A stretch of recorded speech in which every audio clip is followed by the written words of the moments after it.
Help me, Obi-Wan Kenobi. I have you now. Jedi Master. I got really energized by Star Wars. In fact, I quit my job as a truck driver and said, well, if I'm going to do this, I better get going. Here's where the fun begins. I basically said to my producer, I don't know what we're doing. This guy's making Star Wars. I'm not even in the same universe. I'm not even in the same century. Going to Star Wars was one of the most exciting experiences that I ever had in my life. Not just movies, but just in my life at that time. The Force is strong with him. Anybody that knows me knows that my life was changed at that moment.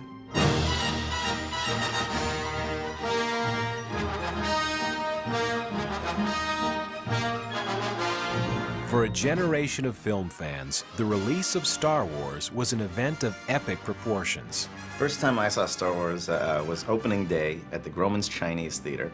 The Chinese was the best place to go because it's a big screen then. That weekend, it hit, and it was the thing to do. And our friend surprisingly said, let's go see it now. Well, I'm one of those lucky generation that saw Star Wars at the perfect age. I was 16 years old.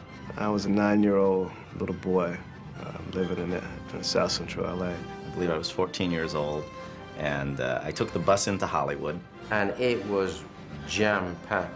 We stood in long line. We stood in line for like what seemed to be like forever. I was the 9th person in line, and I was by myself. And then some friends showed up later, and then they cut into line with me, which kind of pissed me off because I'd been waiting. I didn't know what it was all about, you know, while we were standing in line. And I had heard rumblings about it, but nothing specific, really. Somehow you just knew that it was going to be a very special film. I'm not exactly sure how we knew that. The anticipation, this place was rocking. When we finally got in the theater and the lights went down, you know, I was getting impatient. And then the movie started, you know. The Fox logo came up and the title went off. And the first things I saw were a long time ago in a galaxy far, far away. And then boom.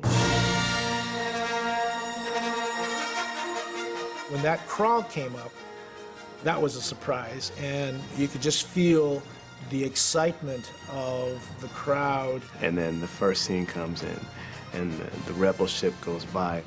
I cheered, the audience cheered, and I thought, this is great. And then the spaceship that was chasing it came out. And the Imperial Star Cruiser is chasing out the rebel ship, and you see the planet in the distance. And it just kept going and going and going. And went on and on. I mean, that's when you felt the audience excitement start to rise the longer that was passing overhead. By the time that thing passed overhead, the audience was freaking out. I was freaking out, and I knew what I wanted to do for the rest of my life. As audiences emerged from theaters around the world, they brought with them a realization that cinema had been fundamentally changed. And when we came out, I thought, well, that is incredible. That's a whole nother kind of movie that has now been invented. Star Wars smashed open the possibilities of what film could actually do. It was like a seismic shift in how people perceived the cinema-going experience. Not only did it have a powerful themes and stories that could resonate, but it was executed in a way that was so much more believable and so much more exhilarating than anything that we'd seen before. It changed my life totally. I was like, I think I saw it from that moment on nearly once a week. It wasn't just that I hadn't seen effects like that, but it was so funny. We're all fine here now, thank you. How are you? And so fast. So exhilarating. And for aspiring filmmakers, it opened the door to a new world. It legitimized the way we were and who we were, and the fact that I could go home from school in the evenings and make spaceships out of cardboard tubes and model kits. And everybody like joked in film school about me because everybody was like Wim Wenders and Fassbinder and stuff. And for me it was like, I kind of couldn't stop talking about Star Wars. I was kind of stunned. I was depressed, actually. So I was like, damn it. Somebody else did it. But at the same time, it was like, yes, it's possible. Perhaps most importantly, Star Wars introduced cinematic techniques and innovations that would change filmmaking for the better in years to come. There were 2 or 3 key innovations. One, motion, incredibly dynamic. You know, George is an editor, he thinks in cuts, and that film took the stunning kind of sense of detail and the starkness of space that you saw in 2001 and just kicked it into high gear, just turbocharged it, where everything was moving and crossing, and there was huge scale and tremendous depth to the shots. He said, I am going to put this together in a way that you've never seen it, and it did. It just, that's why it blew people's minds. And the technological innovations that went into moving those ships and creating that kineticism, you know, the motion control that made that possible, you know, that was a major milestone in visual effects history that everyone acknowledges. It redefined for me the way I think about science fiction, the way I think about fantasy, the way I think about how special effects can be used in storytelling. Another of the film's key innovations was the concept Lucas called the used future. Up until then, all science fiction, everything looked like it had been made the day before and just delivered, and you imagined all these spaceships having that kind of new car smell. Everything was pristine and stainless steel and perfect. And now all of a sudden there was a future that looked like people had lived there for a long time. What a piece of junk.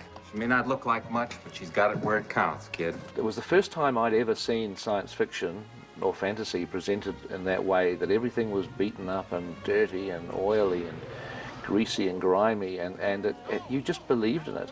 Would it help if I got out and pushed? Because if you believe in the world, you're going to believe in the characters and the emotions and the story. He made the impossible real.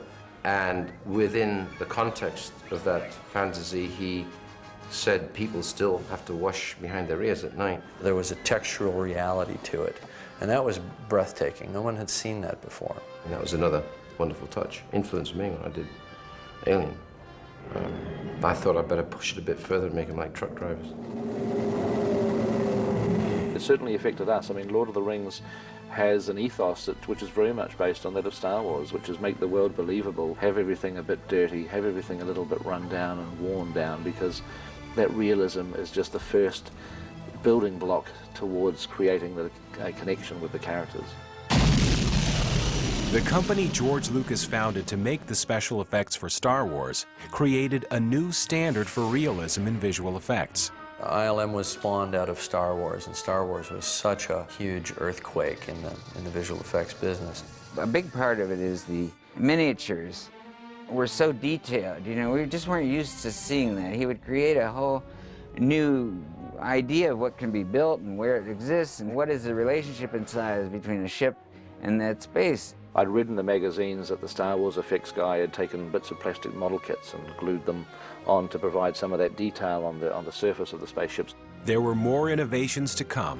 In the years after Star Wars, ILM put a new palette of storytelling tools into the hands of filmmakers, allowing director Barry Levinson to bring his stained glass knight to life in Young Sherlock Holmes, giving Ron Howard the ability to create the morphing sequence in Willow, making a mining car fly in Indiana Jones and the Temple of Doom.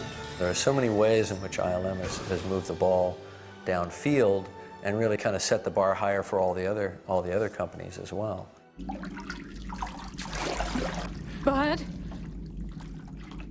On the Abyss, that sequence, the pseudopod sequence, it was such an iffy thing. No one had really incorporated a CG character, let's say, into a photorealistic film in that way. Like a stone dropped into a pond, the ripples of George Lucas's innovation continue to be felt in a series of breakthroughs that have expanded the boundaries of what is possible in cinema, giving an entire generation of filmmakers the ability to make their dreams real. We were certainly pushing the envelope on Titanic in a number of small incremental ways. You have to stay on the ship as long as possible, come on! There were a few big shots of the ship sinking that were incredibly complex, and I wanted to give it to a company that I knew I could trust, and so they went to ILM. We've reached a point collectively where the only limitation is your imagination. Get out. And that's a unique thing, because that condition hasn't really existed before in the history of filmmaking. ILM has given a tremendous gift to the world, and especially to the world of filmmaking and filmmakers. They have freed our imaginations, and they have allowed us to dream and be guaranteed that our dreams will come true on the screen. Going beyond the world of visual effects, Lucasfilm became an innovator in motion picture sound and editing, creating the Edit Droid, which led to revolutionary changes in film editing and was a precursor to the nonlinear editing systems in use today. The Edit Droid was one of the pioneering works. Lucasfilm really was the only place at that time willing to take a risk. And George did take the risk. That risk paid off handsomely for filmmakers around the world who have used the tools pioneered by Lucasfilm to create a new era of cinematic achievement. It came from George just feeling somehow the technology ought to make our film-going experience be better. He always conveyed a sense of owing something to his industry. His charter wasn't say, go out and make a product and we're going to form a company to sell this product. It was, let's make something which is good for the filmmaking. Along the way, Lucas created a computer division which was later sold and became the award-winning company Pixar, creators of films like Finding Nemo. He had gathered together the most amazing researchers and scientists and computer programmers, and everybody. It was just the cream of the cream. And their whole focus was developing a system that you could animate objects and characters with the computer.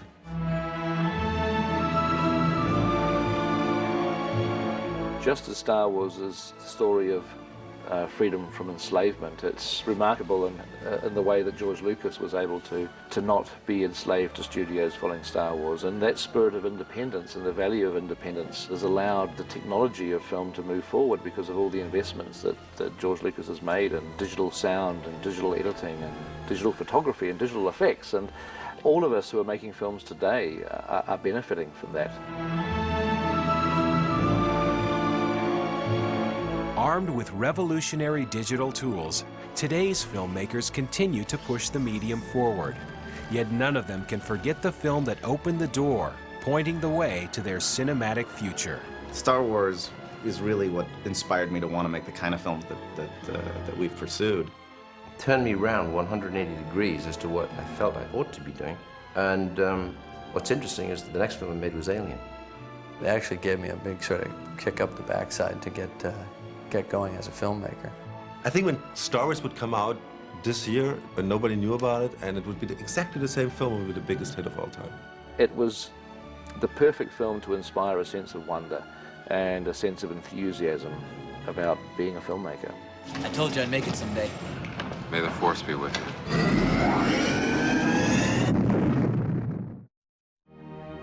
Star Wars was the first time really that I'd had a concept that filmmakers, i.e. George Lucas, were shy, retiring types of people. The types of kids that didn't have girlfriends and weren't picked for the sports team. And this was like me, you know, I was living thousands of miles away, but I could recognize so much of myself and what I was reading about this guy who made Star Wars, George Lucas. I mean, the media were full of how shy and quiet he was, and yet it gave all of us who felt we were very similar, it gave us a lot of hope that we could persevere and achieve the sort of things that he had achieved.